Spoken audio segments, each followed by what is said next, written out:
Aliyekuwa naibu rais na vilevile kinara wa chama cha DCP Bwana Rigathi Gachagua afika na kupokelewa kwa shangwe katika kaunti ya Siaya, eneo la Bondo Opodo Farm. Karibu kwenye taarifa zetu za T046 Media na kuomba uchukue sekunde yako moja upige subscription. Rigathi Gachagua leo hii alifululiza moja kwa moja hadi nyumbani kwake marehemu Raila Amolo Odinga kama alivyopanga mapema wiki hii, licha ya kwamba Gladys Wanga, gavana wa kaunti ya Homa Bay, kumuonya dhidi ya kukanyaga sehemu hiyo.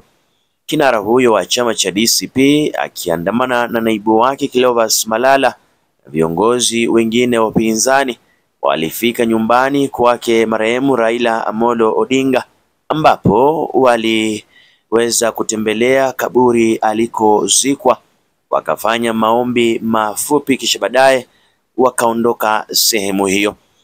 Mtazamaji wangu, kuingia kwa Rigathi Gachagua katika kaunti hiyo umeibua hisia mseto, huku wengi wakisema Gladys Wanga amejionea aibu baada ya semi zake za mapema wiki hii akitaka yeyote anayejihusisha na bwana Rigathi Gachagua akome na kusema wametoa urafiki kwa yeyote ambaye atatangamana na kinara huyo wa chama cha DCP.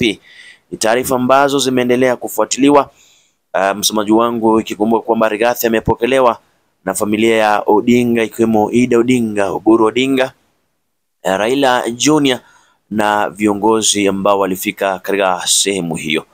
Hadi hivi sasa viongozi mbalimbali, timu, mafans na Wakenya kwa ujumla wanaendelea kutembelea familia hiyo na kuifariji na vilevile kuipa moyo, kana kwamba hata kama kinara, kiongozi na shujaa aliondoka. Hizo taarifa za hivi sasa, nitakuwa narejea na matukio mengine zaidi, usikwende mbali. Hii ni T046 Media.